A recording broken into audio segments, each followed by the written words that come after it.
Hello दोस्तों, नमस्कार। स्वागत है एक बार फिर से आप सभी का अपने प्रिय चैनल पर। दोस्तों आपको बता दें जो अभी की सबसे बड़ी खबर आ रही है, जहां ओआईसी के मंच पर बिलावल भुट्टो ने फिर छेड़ा कश्मीर का राग। कहा भारत पाकिस्तान के बीच तब तक शांति नहीं हो सकती जब तक। पूरी बात आपको दोस्तों विस्तार से बताएंगे खबर में, और इसी बीच बताएंगे जहां अमेरिका रशिया के बीच की शांति समझौता करवा सकता है भारत। बताएंगे कैसे प्रधानमंत्री मोदी जी से ही पूरे विश्व ने उम्मीद लगाई है दोस्तों, कैसे सारी जानकारी देंगे। और साथ ही साथ बताएंगे जहां अपनी भारतीय नेवी को मिला 60 हेलीकॉप्टर्स की ताकत। बताएंगे कैसे दोस्तों, तो हर तरह की जानकारी बताने वाले हैं, तो आराम से बने रहेगा वीडियो के अंत तक। और अभी खबरों में आगे बढ़ने से पहले हमेशा की तरह अपने भारत देश का जमकर समर्थन करते और मानते हैं कि भारतीय सेना विश्व में टॉप की सेना है। तो वीडियो को भी कर दीजिए लाइक, चैनल को कर दीजिए सब्सक्राइब, बेल आइकन दबाइए, साथ ही कमेंट बॉक्स में लिख दीजिएगा जय हिंद। जी हाँ, तो चलते हैं पहली और सबसे बड़ी खबर की तरफ, जहां पर ओआईसी के मंच पर बिलावल भुट्टो ने फिर छेड़ा कश्मीर का राग। बता दें पाकिस्तान के विदेश मंत्री बिलावल भुट्टो जरदारी ने एक बार फिर कश्मीर का राग रोया है। ऑर्गेनाइजेशन ऑफ इस्लामिक कॉर्पोरेशन यानी ओआईसी के मंच पर बोलते हुए बिलावल भुट्टो ने कहा कि भारत और पाकिस्तान के बीच तब तक कोई अस्थायी शांति नहीं हो सकती है जब तक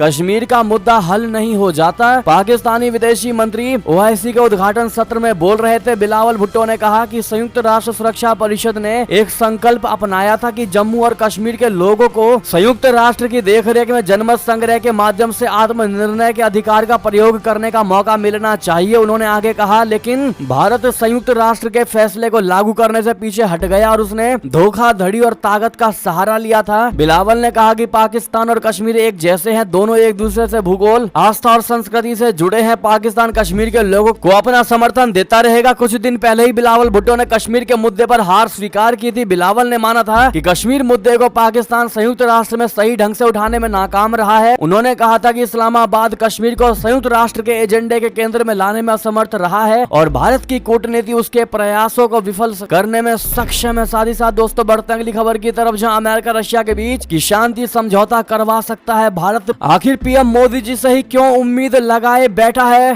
सुपर पावर कंट्रीज। जी हां दोस्तों, नई दिल्ली में मार्च महीने में आयोजित G20 विदेश मंत्रियों के सम्मेलन के दौरान भारत ने बड़ी कोशिश की कि यूक्रेन युद्ध की निंदा करने के मुद्दे पर चीन और रशिया का अमेरिका और यूरोपीय देशों के साथ कोई आम सहमति बन जाए, लेकिन भारत की ये कोशिश नाकाम हो गई और दोनों ध्रुवों के बीच कोई नतीजा नहीं निकल पाया। भारतीय विदेश मंत्री सुब्रमण्यम जयशंकर ने इस बात को स्वीकार किया और कहा कि हमने कोशिश की, लेकिन देशों के बीच का अंतर बहुत अधिक था। जाहिर है कि इस अंतर को पाटने की पहली भारतीय कोशिश फेल हो गई है, लेकिन विदेशी एक्सपर्ट्स की भारत को लेकर उम्मीदें खत्म नहीं हुई है। भारत इस साल G20 शिखर सम्मेलन की अध्यक्षता कर रहा है और तमाम विदेशी मेहमान इस साल सितंबर महीने में भारत का दौरा करने वाले हैं। रूसी राष्ट्रपति व्लादिमीर पुतिन भी नई दिल्ली आ सकते हैं। तो क्या प्रधानमंत्री नरेंद्र मोदी अमेरिका और रशिया के बीच एक पुल बन सकते हैं? हालांकि यूक्रेन संघर्ष पर चल रही वैश्विक महाशक्तियों के बीच कलह के कारण भारत अमेरिका और रशिया के बीच G20 संयुक्त घोषणा जारी करने में राजी करने में विफल रहा, लेकिन अमेरिका और रशिया के बीच भावी मध्यस्थ के रूप में नई दिल्ली की महत्वपूर्ण भूमिका को कम करके नहीं आंका जाना चाहिए। वास्तव में ऐसा विश्वास करने की कई वजह है कि भारत किसी भी देश के मुकाबले दोनों पक्षों को बातचीत की मेज पर लाने का सबसे अच्छा मंच है और भारत के पास इसका सबसे बेहतरीन मौका भी है जो G20 अध्यक्ष होने के नाते उससे मिला है। लिहाजा क्या भारत यूक्रेन में चल रही लड़ाई खत्म करने के लिए आखिरकार आखिरी विकल्प बन सकता है? क्योंकि पुतिन और जो बाइडेन दोनों के लिए भारत सबसे ज्यादा महत्वपूर्ण है। अब इस पर आपकी क्या राय होने वाली है दोस्तों, कमेंट में लिखकर जरूर बताएगा। लेकिन अगर आप भी भारत का लोहा मानते हैं कि मोदी जी की विदेश नीति वास्तव में काम आने वाली है दोस्तों, तो लॉन्ग लिव मोदी जी जरूर कह दीजिएगा। साथ ही साथ बढ़ते हैं और खबर की तरफ, जहां 33 मिनट में ही यूएस में तबाही मचा सकती है नॉर्थ कोरिया की न्यूक्लियर मिसाइल। चीन की स्टडी का बहुत बड़ा दावा। बता दें नॉर्थ कोरिया ने हाल के दिनों में बैलिस्टिक मिसाइलों की टेस्टिंग में बढ़ोतरी की है। कोरिया अपने समुद्री तट से खतरनाक मिसाइलों को छोड़ता रहता है, ये दावा उसका पड़ोसी देश साउथ कोरिया लगातार करता आया है। इस बीच अब एक चीनी स्टडी का बड़ा दावा सामने आया है। चीनी स्टडी के मुताबिक ज्यादा दूरी होने के बावजूद अगर इंटरकॉन्टिनेंटल बैलिस्टिक मिसाइल को नॉर्थ कोरिया से दागा जाए तो करीब 33 मिनट में अमेरिका तक पहुंच सकती है। आपकी जानकारी के लिए बता दें कि अमेरिका नॉर्थ कोरिया से आधी दुनिया दूर है। ओपन न्यूक्लियर नेटवर्क के विश्लेषक तियान रान जू ने CNN को बताया कि चीनी वैज्ञानिकों ने अमेरिका पर नॉर्थ कोरिया के मिसाइल हमले के बारे में स्टडी किया है, जिसमें निष्कर्ष खतरनाक निकले हैं। तियान रान जू ने बताया कि अगर मिसाइल सिक्योरिटी सिस्टम इसे रोकने में नाकामयाब रहे तो ये वार हेड अमेरिका पर हमला कर सकता है और ये मिसाइल पश्चिमी पश्चिमी तट और पूर्वी तट पर स्थित टारगेट तक बहुत ही आसानी से पहुंच सकते हैं। बढ़ते हैं दोस्तों अगली खबर की, जहां पर नेवी को मिले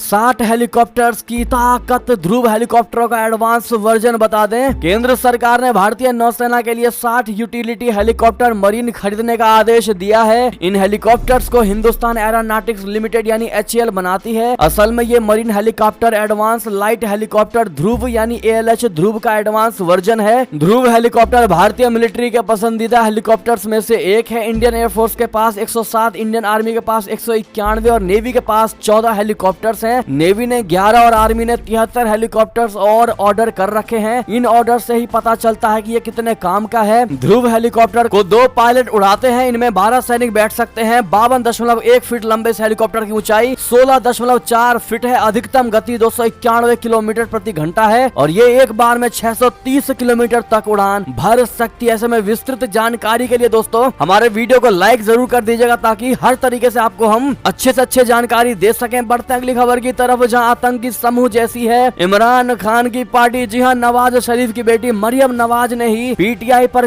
कर दिया करारा हमला दोस्तों और अपने ही विपक्षी नेताओं को आतंकी जैसा बताया है। दोस्तों बता दें, पाकिस्तान में पूर्व प्रधानमंत्री इमरान खान और पूर्व प्रधानमंत्री नवाज शरीफ की बेटी मरियम नवाज के बीच जुबानी जंग छिड़ी हुई है। दोनों एक दूसरे की पार्टी को पाकिस्तान की बदहाली के लिए कटघरे में खड़ा करने की कोशिश में जुटे हैं। इन दोनों पुलिस इमरान की गिरफ्तारी के लिए लाहौर में उनके आवास पर रही, लेकिन इमरान के समर्थकों की भारी भीड़ जुटने की वजह से उन्हें गिरफ्तार नहीं किया जा सका। पाकिस्तानी तहरीके इंसाफ यानी PTI चीफ के समर्थकों और पुलिस के बीच घंटों तक हिंसक संघर्ष हुआ। उनके समर्थकों ने पेट्रोल बम फेंके, वहीं पुलिस वालों ने उन्हें आंसू गैस, वाटर कैनन और फायरिंग का सहारा लेकर उन पर काबू पाने की कोशिश की। इसे लेकर पूर्व प्रधानमंत्री नवाज शरीफ की बेटी और पाकिस्तान मुस्लिम लीग नवाज की वरिष्ठ उपाध्यक्ष मरियम नवाज ने PTI पर जमकर हमला बोला। पाकिस्तानी अखबार द एक्सप्रेस ट्रिब्यून की रिपोर्ट के मुताबिक मरियम ने PTI के अध्यक्ष इमरान खान को आड़े हाथों लेते हुए कहा कि उनकी हरकतें और इरादे बेहद खतरनाक है। मरियम ने कहा, जब PTI कार्यकर्ता पुलिस पर भड़के तो मुझे दुख हुआ, ऐसा लग रहा था कि हम एक आतंकियों के ग्रुप से लड़ रहे हैं। मरियम ने आगे कहा कि ये सही और गलत के बीच की जंग है। उन्होंने ये भी कहा कि PMLN मौजूदा वक्त में मुल्क के युवाओं पर ध्यान केंद्रित कर रही है क्योंकि युवा कार्यकर्ता पार्टी के सेंटर पॉइंट में है। जी हाँ दोस्तों, यानी कि पाकिस्तान इन बातों का जो इस्तेमाल कर रहा है दोस्तों, इन शब्दों का, आतंकी शब्दों का, इससे एक चीज तो क्लियर है कि वाकई में पाकिस्तान आतंकियों का देश है। क्योंकि अगर ऐसा ना हो तो आतंकी जैसे वर्ड का इस्तेमाल विपक्ष को लेकर क्या किसी को भी लेकर इस्तेमाल नहीं होना चाहिए था। बढ़ते हैं एक और खबर की तरफ, जहां नेपाल के एयर स्पेस में चीनी रॉकेट तबाह छोड़े थे 3 जासूसी सैटेलाइट्स। बता दें, चीन पर पिछले दिनों जासूसी गुब्बारे को आसमान में छोड़ने के आरोप लगे थे। अमेरिका ने ऐसे ही एक गुब्बारे को मार गिराया था जिसको लेकर चीन अमेरिका के बीच तनाव की स्थिति उत्पन्न हो गई थी। वहीं भारत भी पिछले साल कुछ गुब्बारे नजर आने की बात कहता रहा है। हालांकि इस बात की पुष्टि नहीं हो पाई है कि उससे जासूसी की जा रही थी या फिर कुछ और। वहीं एक मीडिया रिपोर्ट के मुताबिक चीन का एक रॉकेट नेपाल के आसमान में अंतरिक्ष से वापस आते समय जल गया। रिपोर्ट के अनुसार ऐसे रॉकेट का इस्तेमाल चीन जासूसी सैटेलाइट को अंतरिक्ष में पहुंचाने के लिए करता है। दरअसल अंतरिक्ष तक जासूसी सैटेलाइट पहुंचाने वाला एक रॉकेट शनिवार को नेपाल में जलकर राख हो गया। मीडिया रिपोर्ट के अनुसार यह जानकारी अमेरिकी नेवल इंस्टीट्यूट यानी US नेवल इंस्टीट्यूट ने दिया है। बताया जा रहा है कि ऐसी ही एक घटना टेक्सास के आसमान में भी हुई थी। साथ ही साथ दोस्तों अगली बड़ी खबर आपको बता दें, जहां स्मृति ईरानी का राहुल गांधी पर बड़ा हमला। कहा, अपने ही देश में कोई अल्पसंख्यक कैसे हो सकता है, कानून सबके लिए एक समान है। बता दें, कांग्रेस सांसद राहुल गांधी के बयान पर सियासी घमासान मचा हुआ है। अब बीजेपी नेता और केंद्रीय मंत्री स्मृति ईरानी ने राहुल गांधी पर निशाना साधा। स्मृति ईरानी ने शुक्रवार यानी 17 मार्च को कहा कि मैंने राहुल गांधी को लेकर जो कुछ भी कहा है वो देश की भावना है। राहुल गांधी को चुनाव के नतीजे भी देखने चाहिए, उन्हें देश ने नकार दिया है। उन्होंने राहुल गांधी को नसीहत देते हुए कहा कि झगड़ा करना है तो देश में करें। स्मृति ईरानी ने मुस्लिमों के डर के सवाल पर भी जवाब दिया। इंडिया टुडे कॉन्क्लेव में स्मृति ईरानी ने कहा कि अपने ही देश में कोई अल्पसंख्यक कैसे है, सभी को खुद की पहचान एक भारतीय के तौर पर देखनी चाहिए। देश में सभी के लिए कानून एक समान है। जी हाँ, इससे पहले बीते बुधवार को स्मृति ईरानी ने राहुल गांधी की ब्रिटेन में उनकी हालिया टिप्पणी की आलोचना करते हुए कहा था कि भारत का लोकतंत्र खतरे में नहीं है, लेकिन विदेशों में उन्होंने जिस तरह का व्यवहार किया उसके लिए लोगों ने उनकी पार्टी को राजनीतिक तबाही की ओर धकेल दिया है। उन्होंने आरोप लगाया कि प्रधानमंत्री नरेंद्र मोदी के लिए उनका द्वेष भारत के प्रति द्वेष में तब्दील हो चुका है। बहरहाल दोस्तों, राहुल गांधी के लंदन में दिए गए उन बयानों को लेकर आपकी क्या निजी सी राय होने वाली है दोस्तों, कमेंट में लिख कर जरूर बताइएगा। बहरहाल ये थी अब तक की सारी बड़ी खबर। आपको हमारी खबर कैसी लगी, आशा करता हूँ बहुत अच्छी लगी होगी। अगर थोड़ी भी अच्छी लगी है तो इस वीडियो को भी अपने भाई बंधुओं में व्हाट्सएप, फेसबुक, ट्विटर के जरिए पूरे भारत में शेयर करना बिल्कुल मत भूलिएगा। और अभी कर दीजिए इस वीडियो को लाइक, चैनल को कर दीजिए सब्सक्राइब, बेल आइकन दबाइए, साथ ही कमेंट बॉक्स में लिख दीजिएगा जय हिंद जय भारत। तो मिलते हैं आपसे अगली बड़ी खबर में, तब तक के लिए अपना ख्याल रखिएगा। आप सभी का बहुत बहुत धन्यवाद साथ देने के लिए, साथ बने रहने के लिए। जय हिंद जय भारत।